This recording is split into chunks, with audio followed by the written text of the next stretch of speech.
Ողջույն բոլորին։ Այսօր մենք խորասուզվելու ենք մի իսկապես ապշեցուցիչ թեմայի մեջ։ Պատկերացրեք, կա մի խիստ յուրահատուկ, նույնիսկ կարելի է ասել մաթեմատիկորեն ճշգրիտ վերլուծություն, որը փորձում է ապակոդավորել Դանիելի 7-րդ գլխի հնագույն ապոկալիպտիկ տեսիլքները։ Այս աղբյուրի առաջ քաշած տեսությունը, անկեղծ ասած, կարող է լիովին գլխիվայր շրջել այն ամենը, ինչ դուք երբևէ լսել եք այս հին տեքստերի մասին։ Եկեք սկսենք։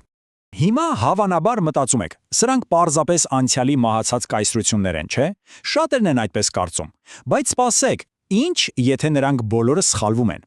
Մեր այսօրվա աղբյուրը շատ համարձակ պնդում է անում։ Սա պարզապես հերթական պատմության դասը չէ։ Ըստ նրանց սա իրականում մեր ապագա աշխարհաքաղաքական բախումների, այսպես ասած, ճշգրիտ գծագիրն է։ Իսկապես հետաքրքիր է, չէ՞։ Այս հսկայական գլուխկոտրուկը հասկանալու համար մենք կարճ կանցնենք հետևյալ կետերով։ Նախ Դանիել 7-րդ գլխի առեղծվածը, հետո մարտահրավեր կնետենք պատմական տեսակետին, կգաղտնազերծենք վերջին ժամանակների գազաններին, կքննարկենք 10 եղջյուրներն ու փոքր եղջյուրը և վերջապես կուսումնասիրենք վերջին նեղության ժամանակացույցը։ Բաժին առաջին Դանիել 7-րդ գլխի առեղծվածը եկեք տեսնենք, թե ինչ տարօրինակ, նույնիսկ մի քիչ վախենալու հուշումներ կան այս հնագույն տեքստում։ Եվ այսպես, ըստ տեքստի, պատկերացրեք մի տեսարան, որտեղ ծովից դուրս են գալիս 4 հրեշներ։ Մենք ունենք արծվի թևերով առյուծ, 3 կողոսկրը երախում բռնած արջ, մի տարօրինակ 4 թև և 4 գլուխ ունեցող հովազ, և վերջապես մի ահարկու, ուղղակի սարսափելի 4-րդ գազան, երկաթե ատամներով ու 10 եղջյուրով։ Հեղինակը պնդում է, որ սրանք ուղղակի հեքիաթային, ֆանտաստիկ հրեշներ չեն, դրանք շատ կոնկրետ, շատ իրական մարգարեական խորհրդանիշներ են։ Սա իսկապես կարևոր է հասկանալ, քանի որ աղբյուրի տեսության հիմքում հենց այս աշխարհագրությունն է։ Գիտեք, մեծ ծովը այստեղ պարզապես ջուր չէ, դա միջերկրածովյան տարածաշրջանն է, որը կարծես ալեկոծվում է 4 քամիների կողմից։ Իսկ ինչ են այդ քամիները։ Ըստ հեղինակի, դրանք գլոբալ իրադարձությունները կառավարող ազգերի քաոսային վերելիքը մղող անտեսանելի հոգևոր ուժերն են։ Կարծես կուլիսների հետևում ինչ-որ մեկը խաղաքարերն է շարժում։ Բաժին երկրորդ մարտահրավեր պատմական տեսակետին։ Հենց այստեղ է, որ հեղինակը, այսպես ասած, գլխի վայրը շրջում այն ամենը, ինչ մեզ հավանաբար սովորեցրել են պատմության դասերին։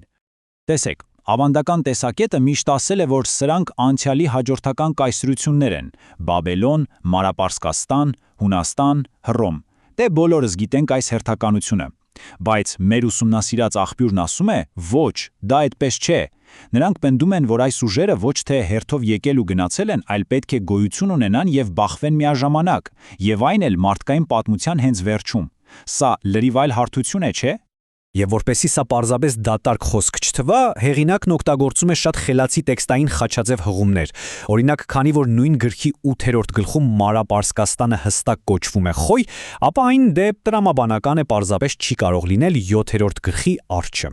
Նույն տրամաբանությունը գործում է նաև Հունաստանի դեպքում, որը նկարագրվում է որպես այծ, ոչ թե հովազ։ Ասեմ ձեզ, սա իսկապես ուժեղ փաստարկ է, չէ՞ որ նույն կայսրության համար երկու լրիվ տարբեր խորհրդանիշներ չէին գործածվի, ճիշտ է։ Բացի այդ, աղբյուրը մատնանշում է պատմական մի շարք անհամապատասխանությունների, որոնք ուղղակի աչք են ծակում։ Օրինակ, Հին Հռոմը երբևէ կառավարվել է 10 թագավորների միաժամանակյա կոալիցիայով։ Ոչ։ Երբևէ ունեցել է մի փոքր եղջյուր, որը սրբերին հալացել է ուղիղ 3.5 տարի։ Կրկին ոչ։ Եվ իհարկե, Հռոմը երբեք չի ոչնչացվել այնպես, որ դրան անմիջապես հաջորդեր հավերժական աստվածային թագավորությունը։ Այսինքն, ըստ նրանց, 4-րդ գազանը հաստատ Հռոմը չէ։ Բաժին երրորդ, գաղտնազերծելով վերջին ժամանակների գազաններին։ Լավ, եթե սրանք մեր իմացած հին կայսրությունները չեն, ապա ովքեր են այս գազանները, ինչ են նրանք խորհրդանշում հիմա։ Ահա թե ինչ է եզրակացնում հեղինակը։ Այս 4 գազանները իրականում ներկայացնում են ժամանակակից պարզապես հսկայական աշխարհաքաղաքական բլոկներ, և նրանք, ըստ այս տեսության, վերջնական դատաստանից անմիջապես առաջ միջերկրածովյան և մերձավոր արևելյան թատերաբեմում պարզապես բաժանելու են աշխարհը։ Հիմա ճիշտ է, տեքստում ժամանակակից երկրների անուններ իհարկե չեն նշվում, բայց աղբյուրը դրանք դասակարգում է մոտավորապես այսպես. առաջինը հարավային արաբական կոալիցիան է, երկրորդը հյուսիսային ինչ-որ հզոր տերություն, երրորդը հենց այդ ահարկու չորրորդ Գազանի նեռի կայսրությունն է և վերջապես մեկ այլ, մեզ համար առայժմ լիովին անհայտ համաշխարհային ուժ, կարծես սա այն քառյակն է, որը պատմության վերջաբանում պետք է դեմ առ դեմ դուրս գա միմյանց դեմ։ Բաժին չորրորդ 10 եղջյուրներ և փոքր եղջյուր։ Պատրաստվեք, որովհետև հենց այստեղ է, որ ամեն ինչ դառնում է չափազանց լարված ու կարելի է ասել հասնում իր կուլմինացիային։ Ըստ աղբյուրի 10 եղջյուրները ապագա 10 ազգերի մի վիթխարի քաղաքական ու տնտեսական դաշինք են, որն առաջանալու է ճիշտ այնտեղ, որտեղ ժամանակին հին հռոմեական կայսրությունն էր։ Ուղղակի մտածեք այս մասին, հեղինակն ակնարկում է, որ ժամանակակից կառույցները, ասենք օրինակ Եվրոպական միությունը, կարող են լինել այս ապագա գերպետության նախատիպը կամ նույնիսկ հիմքը։ Եվ այստեղ սկսվում է ամենահետաքրքիրը։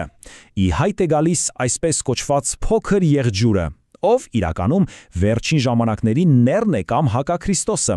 Պատկերացրեք մի անհատի, ով դուրս է գալիս ասպարեզ, տապալում է 3 գործող առաջնորդի, պարզապես առևանգում է այս ամբողջ կոալիցիան և, այո, բացահայտորեն, լրիվ լկտիաբար հայհոյում է Աստծուն ու բոլորից պահանջում բացարձակ գլոբալ երկրպագություն։